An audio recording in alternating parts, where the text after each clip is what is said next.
था मुख्तार अंसारी का, ये बात बता रहे थे शैलेंद्र सिंह। लेकिन बढ़ते आगे, एक और बड़ी खबर आपको बता दें, जहां पर देखिए बीती रात गैंगस्टर मुख्तार अंसारी की यूपी के बांदा अस्पताल में मौत हो गई। वजह दिल का दौरा बताई जा रही है। लेकिन मुख्तार अंसारी के परिवार को डॉन की मौत से साजिश की बू आ रही है। मुख्तार अंसारी का बेटा, भाई, वकील सब इस बात का दावा करें कि मुख्तार अंसारी को जेल में जहर दिया गया, और ऐसा जहर जिससे वो तुरंत ना मरे बल्कि धीरे धीरे उसकी मौत हो जाए।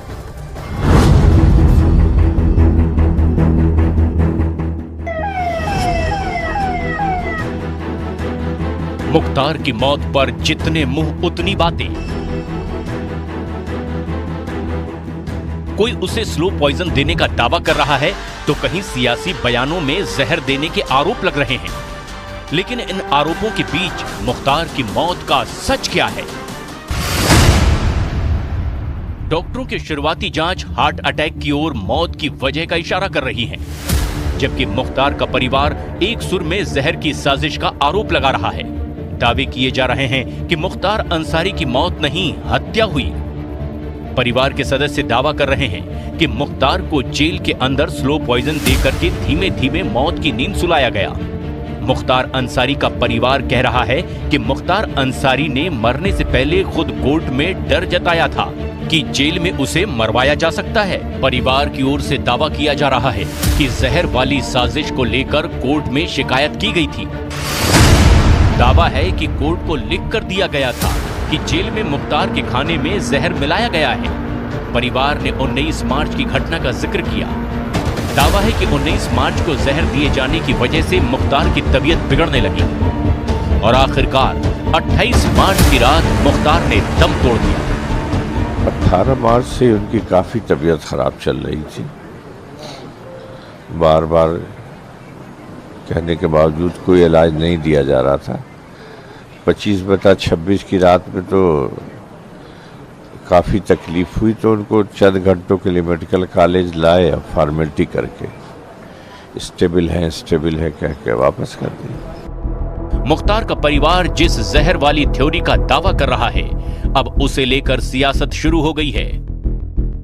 अखिलेश यादव से लेकर असदुद्दीन ओवैसी तक, तेजस्वी यादव से लेकर राम गोपाल यादव तक बड़े बड़े नेता भी मांग कर रहे हैं कि मुख्तार अंसारी को जेल में जहर देने के आरोप की जांच हो। तेजस्वी यादव ने ट्वीट किया, यूपी के पूर्व विधायक श्री मुख्तार अंसारी के इंतकाल का दुखद समाचार मिला। परवरदिगार से प्रार्थना है कि दिवंगत आत्मा को शांति तथा शोकाकुल परिजनों को दुख सहने की शक्ति प्रदान करें।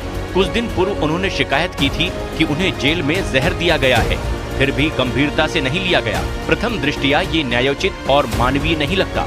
संवैधानिक संस्थाओं को ऐसे विचित्र मामलों व घटनाओं पर स्वतः संज्ञान लेना चाहिए। ओवैसी ने सोशल मीडिया प्लेटफॉर्म पर लिखा, मुख्तार साहब ने प्रशासन पर गंभीर आरोप लगाया था कि उन्हें जहर दिया गया था। बावजूद इसके सरकार ने उनके इलाज पर तवज्जो नहीं दी। निंदनीय और अफसोसजनक। मुख्तार अंसारी के परिवार ने सीधे सीधे आरोप लगाया कि पहले उसे जेल में जहर दिया गया, फिर परिवार को उससे मिलने नहीं दिया गया और बाद में सिर्फ खाना पूर्ति के लिए मुख्तार को अस्पताल में भर्ती करवाया गया। उन्होंने आरोप लगाया 19 मार्च को रात के खाने में उन्हें जहर दिया गया था। उन्होंने माननीय न्यायालय में, जहां वो विचाराधीन थे, जो व्यक्ति अपनी मुट्ठी ना बंद कर पाता हो, जो व्यक्ति इतना कमजोर हो कि उसको खुद ही जेल प्रशासन लेकर आईसीयू आता हो और खुद ही 12 घंटे बाद 14 घंटे बाद उसको फिट बताकर पीठ ठोक कर जाइए आप ठीक है, और 14 घंटे बाद जेल की तनाई बैरिक में भेज दिया जाता हो। 2 दिन उन्होंने अपनी रात कैसे बिताई होगी ये मैं सोच सकता हूँ। मुख्तार को जहर देने के दावों का सच क्या है, ये पोस्टमार्टम रिपोर्ट में साफ हो जाएगा।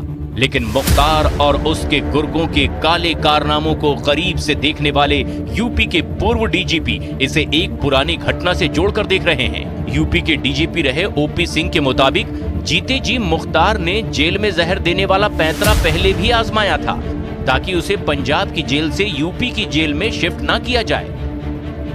जब मैं डीजीपी था तब भी इस तरह की अफवाहें फैलती थी कि उसको मार दिए जाने का प्रयास किया जा रहा है या उसे जहर दिया जा सकता है। पंजाब पुलिस की कस्टडी में जब पंजाब की जेल में वो मुख्तार अंसारी बंद था, तभी उसने कई बार ऐसे एप्लीकेशंस मेडिकल ग्राउंड्स पे दिए हैं ताकि उसे उत्तर प्रदेश के कोर्ट्स में नहीं आना पड़े। मुख्तार की मौत का सच जो भी हो, पोस्टमार्टम रिपोर्ट से सामने आने के बाद दूध का दूध और पानी का पानी हो ही जाएगा। मुख्तार अंसारी की पहचान एक गैंगस्टर और माफिया डॉन की रही, लेकिन उसका रिश्ता महान स्वतंत्रता सेनानी डॉक्टर मुख्तार अहमद अंसारी से जुड़ा है। वो खुद को डॉक्टर मुख्तार अहमद अंसारी का पोता बताता था।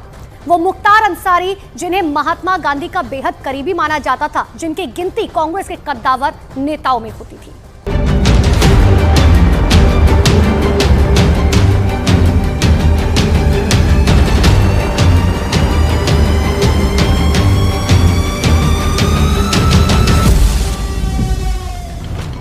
मुख्तार अंसारी, ऐसा नाम जिसे सुनकर उत्तर प्रदेश के पूर्वांचल में लोगों की रूह कांप उठती थी।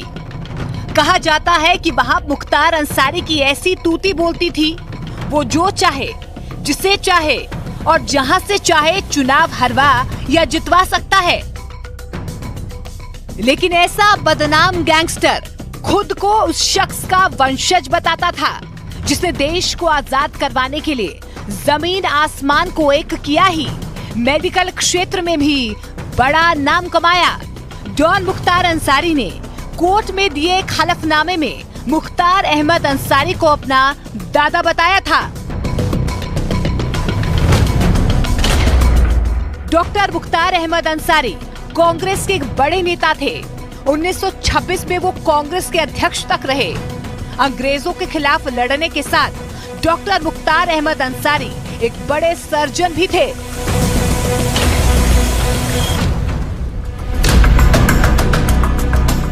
इसी वजह से देश आजाद होने के बाद उनके सम्मान में पुरानी दिल्ली के दरियागंज इलाके में एक सड़क का नाम अंसारी रोड रखा गया। दिल्ली में एम्स जिस अंसारी नगर में है, वो भी उन्हीं के नाम पर बसाया गया है। कहा जाता है कि मुख्तार अंसारी का नाम डॉक्टर मुख्तार अहमद अंसारी के नाम पर ही रखा गया था। रौबदार चेहरा और बड़ी बड़ी मूछें डॉक्टर मुख्तार अहमद अंसारी की पहचान थी और उनकी तरह दिखने के लिए डॉन मुख्तार अंसारी ने भी बड़ी बड़ी मूछें रख ली। मुख्तार अंसारी भले ही अपना रिश्ता डॉक्टर मुख्तार अहमद अंसारी से बताता था, मगर डॉक्टर मुख्तार अहमद अंसारी की कोई औलाद नहीं थी। उन्होंने एक बच्ची को गोद लिया था, यानी मुख्तार अहमद अंसारी का कोई सीधा कनेक्शन गैंगस्टर मुख्तार अंसारी से नहीं मिलता। 2021 में मुख्तार अंसारी के वकील ने सुप्रीम कोर्ट में जो हलफनामा दिया था, उसमें उसके नाना का भी जिक्र किया गया था।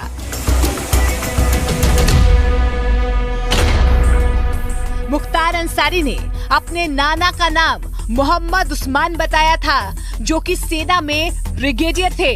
1947 में उन्होंने पाकिस्तान के खिलाफ नौशेरा की लड़ाई लड़ी थी। देश को इस लड़ाई में तो जीत मिली थी, लेकिन ब्रिगेडियर उस्मान शहीद हो गए थे। कोर्ट में जमा किए गए इसी हलफनामे में डॉन मुख्तार अंसारी ने पूर्व उपराष्ट्रपति हामिद अंसारी के साथ भी अपने रिश्ते का जिक्र किया था। मुख्तार के परिवार में नाम कमाने वालों की लिस्ट लंबी है। मुख्तार अंसारी के पिता का नाम सुभानुल्लाह अंसारी था। वो भी उत्तर प्रदेश के गाजीपुर के राजनीति में सक्रिय थे। मुख्तार के दोनों बड़े भाई सिबकतुल्लाह अंसारी और अफजाल अंसारी अलग अलग पार्टियों से विधायक और सांसद चुने गए। मुख्तार के 2 बेटे भी हैं, अब्बास अंसारी और उमर अंसारी। इनमें अब्बास अंसारी भी विधानसभा चुनाव जीत चुके हैं। वो राष्ट्रीय स्तर के निशानेबाज भी रहे हैं।